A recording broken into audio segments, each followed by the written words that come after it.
कहानी की शुरुआत होती है एक ग्रुप एक्सप्लोरर्स से, जिनकी लीडर है सोफिया, और वो सब पैसिफिक ओशन में मौजूद हैं। सोफिया एक बहुत ही बड़ी फीमेल शार्क लिलीज को तलाश कर रही हैं। अचानक उनके सिस्टम पर एक अलर्ट आता है कि वो शार्क उनके बहुत करीब आ चुकी है। सोफिया तुरंत सभी डाइवर्स को ऑर्डर देती है, नीचे उतरो और शार्क को पीछे से कवर करो। जिसके बाद कुछ डाइवर्स समुद्र में छलांग लगा देते हैं, जिनमें सोफिया का हस्बैंड क्रिस भी शामिल होता है। थोड़ी देर की तलाश के बाद वो एक छोटे मरे हुए व्हेल मछली को देखते हैं, लेकिन किसी को समझ नहीं आ रहा कि वो मरी कैसे। क्रिस उसके करीब जाता है और देखता है कि उसके जिस्म पर शार्क के काटने के निशान हैं। तभी अचानक बहुत सारी फीमेल शार्क्स निकल आती हैं और पता चलता है कि वो सब लिलिस की बेटियां हैं। तभी लिलिस खुद सामने आ जाती है और सब उसे देखकर हैरान रह जाते हैं, क्योंकि उसका साइज पिछली बार के मुकाबले में डबल हो चुका होता है। 2 महीने पहले जब वो सब लिलिस को देखने आए थे, तब उसका साइज 3 मीटर था। अब लिलिस सिर्फ 2 महीने में 7 मीटर लंबी हो चुकी है। सोफिया क्रिस से कहती है कि जल्दी से उसका सैंपल लो ताकि हम उसके तेजी से बढ़ने का राज जान सकें। क्रिस हिम्मत करके उसके करीब जाता है सैंपल लेने, लेकिन लिलिस तुरंत उस पर हमला कर देती है। उसी वक्त क्रिस और सोफिया के बीच कनेक्शन कट जाता है। सोफिया बहुत परेशान हो जाती है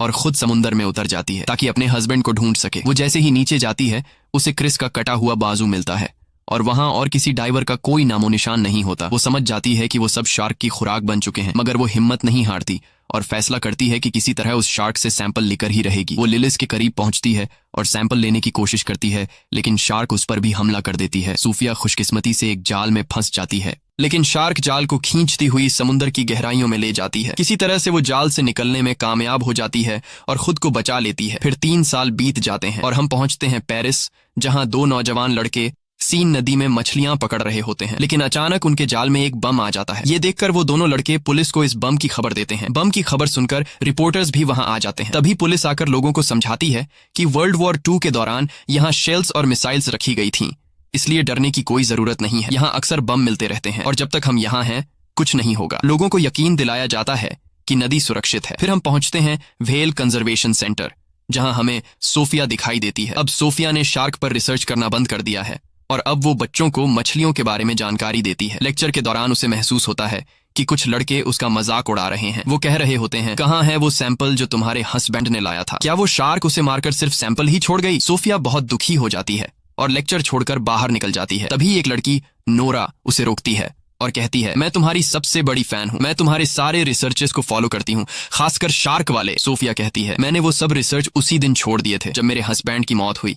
उन दिनों की याद मत दिलाओ, मुझे तकलीफ होती है। वो जाने लगती है, लेकिन नोरा कहती है, मैंने पता लगाया है कि तुमने लिलीज के शरीर में एक ट्रैकर डिवाइस लगाई थी। सोफिया हैरान रह जाती है। इसके बाद नोरा उसे अपनी ऑर्गेनाइजेशन ले जाती है ताकि डिटेल में बात कर सके। हमें पता चलता है कि नोरा ने समुद्री जीवों को बचाने के लिए एक ऑर्गेनाइजेशन बनाई है। वो समुद्र में रहने वाले जानवरों से बेहद प्यार करती है।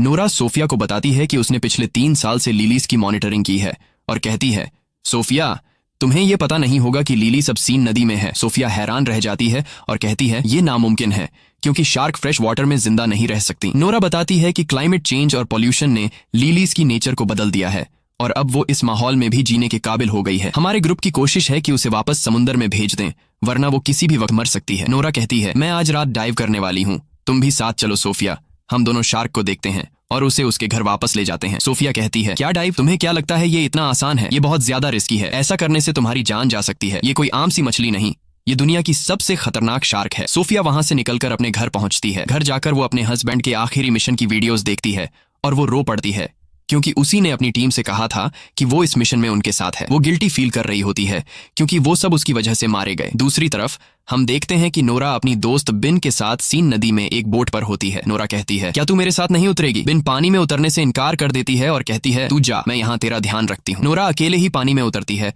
और लिलीज को हर जगह ढूंढती है। दूसरी ओर सोफिया सिस्टम में लिलीज की मूवमेंट्स ट्रैक कर रही होती है। वो देखती है कि शार्क नोरा की तरफ बढ़ रही है, जिसके बाद वो पुलिस को कॉल करती है और बताती है कि नोरा अकेले रिवर के पानी में शार्क को ढूंढने गई है। नोरा अब भी शार्क को तलाश रही होती है। फिर वो एक कार के करीब जाती है जिस पर शार्क के अटैक के निशान होते हैं। उसी वक्त उसे पुलिस के सायरन की आवाज आती है, तो वो समझ जाती है कि पुलिस नदी तक पहुंच गई है। वो फौरन पानी से बाहर आती है और भागने की कोशिश करती है, मगर पुलिस उसे पकड़ लेती है क्योंकि इस रिवर में डाइविंग मना है। सोफिया भी उसी वक्त वहां पहुंच जाती है और नोरा को पुलिस के हाथों गिरफ्तार होते हुए देखती है, मगर वो कुछ नहीं कर सकती। पूरी रात वो नदी के पास खड़ी रहती है लिलीज की मूवमेंट्स को ट्रैक करने के लिए। अगले दिन नोरा अब भी पुलिस स्टेशन में होती है क्योंकि वो कुछ भी बोलने को तैयार नहीं होती कि वो नदी में क्यों गई थी। वो सिर्फ कहती है, बस यार मैं तो नहाने गई थी। इंस्पेक्टर का नाम आदिल होता है वो कहता है तुम यहाँ से बाहर तभी निकलोगी जब सच बोलोगी। नहाने की कहानी छोड़ो, हमें बेवकूफ समझा है क्या? नोरा कहती है सुनो भाई, मैं शार्क ढूंढने गई थी। आदिल हंसता है, क्या तू मेरे साथ मजाक कर रही है? नदी में शार्क? ये तो जहरीला पानी है। और फिर वो यहाँ आई कहाँ से? तुमने मुझे बेवकूफ समझा है? नोरा कहती है मेरा यकीन करो, मैं पानी में शार्क को ढूंढने गई थी, लेकिन अफसर मानने को तैयार नहीं था। दूसरी तरफ सोफिया अब भी उसी जगह पर मौजूद होती है जहां कल रात थी।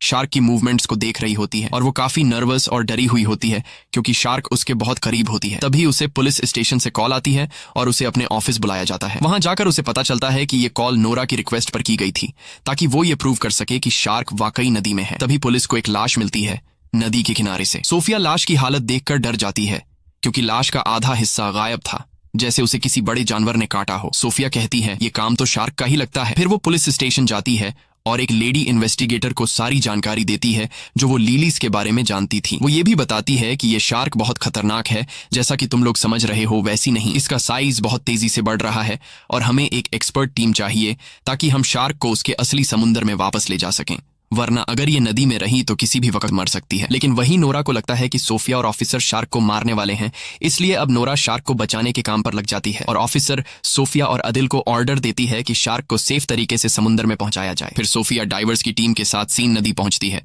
ताकि शार्क को पकड़ सके। दूसरी तरफ नोरा भी चुपचाप उनका पीछा करती है और दूर से शार्क की मूवमेंट्स को देखती रहती है। सोफिया और उसकी टीम ट्रैकर के जरिए लिलीज की लोकेशन फिक्स कर लेते हैं। डाइवर्स जल्दी से सूट पहन के नदी में उतर जाते हैं। नोरा को लगता है कि वो लिलीज को मार देंगे तो फौरन अपनी दोस्त बिन को कॉल करती है और कहती है कि वो ट्रैकर सिस्टम हैक कर दे ताकि डाइवर्स शार्क की लोकेशन ट्रेस न कर सकें। बिन उसकी बात मान लेती है और सिस्टम बंद कर देती है। तभी डाइवर्स पानी में लिलीज को तलाश करते रहते हैं और वो लिलीज के काफी करीब होते हैं। उन्हें उसकी मूवमेंट का एहसास होने लगता है। तभी ट्रैकर अचानक बंद हो जाता है और वो उसका लोकेशन नहीं जान पाते। वो सब जल्दी से ऊपर आ जाते हैं इससे पहले कि शार्क उन्हें मार डाले। आदिल हैरान रह जाता है कि ट्रैकर अचानक कैसे बंद हो गया और वो सोफिया से कहता है मुझे लग रहा है कि ये सब तुम्हारा किया धरा है। कसम से अगर कंफर्म हो गया कि तूने ये किया है तो ये तेरे लिए जिंदगी का आखिरी दिन होगा। सोफिया उसकी बातों से नाराज हो जाती है और वहां से चली जाती है और इत्तेफाक से वो नोरा को दूर से देखती है जो छुप के सब कुछ देख रही होती है।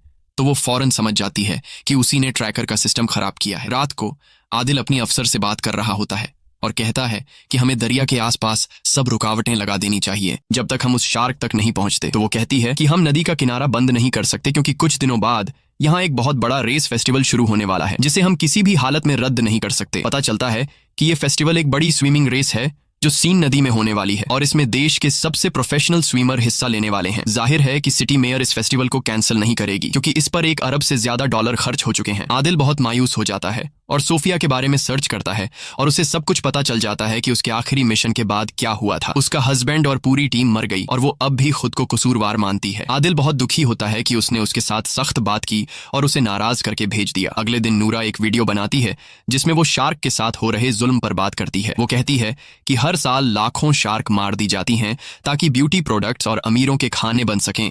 ये क्रिएचर भी इंसानों की तरह जीने का हक रखती है। वो अपने जैसे नौजवानों से कहती है कि वो उसकी ऑर्गेनाइजेशन में शामिल हों और लेलिस शार्क को समंदर वापस पहुंचाने में मदद करें। सरप्राइज ये होता है कि वीडियो को लाखों व्यूज मिलते हैं और उसकी टीम में सैकड़ों नौजवान शामिल हो जाते हैं। सबका एक ही मकसद होता है, लेलिस को सलामती से समंदर तक वापस ले जाना। फिर आदिल सोफिया से मिलता है और कहता है मैं माफी चाहता हूं अपनी बदतमीजी के लिए और वादा करता हूं कि मैं तुम्हें सिटी मेयर से मिलवाऊंगा, तुम उससे सब कुछ समझाओ। जिसके बाद आदिल सोफिया को मेयर से मिलवाने ले जाता है। सोफिया मेयर को सारा किस्सा सुनाती है और स्विमिंग रेस बंद करवाने की रिक्वेस्ट करती है, मगर मेयर कहती है कि हजारों फौजी वहां पर मौजूद होंगे और फेस्टिवल अपने टाइम पर ही स्टार्ट होगा, कोई शोर शराबा नहीं चाहिए। सोफिया गुस्से में आकर कहती है ये फेस्टिवल कैंसिल होना चाहिए वरना तुम सैकड़ों लोगों को मौत के मुंह में भेज दोगी। अगर वो लोग नदी में उतरे तो लेलिस एक एक करके सबको खा जाएगी और तुम्हें अंदाजा भी नहीं है कि लेलिस दुनिया की सबसे खतरनाक शार्क है जिसे कोई भी काबू नहीं कर सकता। मेयर कहती है देखो बहन, साफ साफ बात सुन लो, फेस्टिवल कैंसिल नहीं होगा, सरकार ने $1 मिलियन खर्च किए हैं इस पर। फिर मेयर पुलिस को ऑर्डर देती है कि किसी भी कीमत पर उस शार्क को मार दिया जाए। पुलिस सोफिया से मदद मांगती है तो सोफिया कहती है मैं एक प्लान बनाऊंगी कि हम उसे नदी से निकालकर समंदर ले जाएं, मगर उसे मारा नहीं जाएगा। वो एक प्लान बनाती है जिसमें खास फ्रीक्वेंसीज के जरिए शार्क को ट्रैप किया जाएगा और थोड़ी देर के लिए बेहोश करके उसे समंदर में शिफ्ट कर दिया जाएगा। मगर प्लान शुरू होने से पहले बेन आ जाती है और वो मान जाती है कि उसने ही ट्रैकर सिस्टम खराब किया था और अब उसे पछतावा हो रहा है। लेकिन मसला सिर्फ ये नहीं, नूरा ने लेलिस का लोकेशन ट्रेस कर लिया है और वो आज ही उसे समंदर की तरफ ले जाने का प्लान बना रही है। वो बताती है कि शार्क इस वक्त सीवरेज के टैंक के पास है। वो सोफिया और पुलिस से कहती है कि वो नूरा को रोके, क्योंकि वहां कुछ नौजवान भी मौजूद होंगे जो नूरा को सपोर्ट करने आए हैं और वो जगह बहुत खतरनाक है क्योंकि वो सीवरेज एरिया बहुत तंग है। सोफिया कहती है, अच्छा हुआ तुमने हमें ये बताया, और वो यकीन दिलाती है कि वो अपनी दोस्त को बचाएंगी। रात को हम देखते हैं कि नूरा, बेन और उन ऑर्गेनाइजेशन के बाकी लोग सीवरेज एरिया में पहुंच चुके हैं और मिशन के लिए तैयार हो रहे हैं। बेन थोड़ी नर्वस लग रही होती है, जैसे कुछ छुपा रही हो, मगर वो कहती है, मैं बस तुम्हारे लिए परेशान हूँ। फिर नूरा पानी में उतरती है ये साबित करने के लिए कि शार्क इंसानों के लिए खतरनाक नहीं होती। अब वो लेलिस का इंतजार करने लगती है। उसी वक्त सोफिया, आदिल और पुलिस वहां पहुंच जाते हैं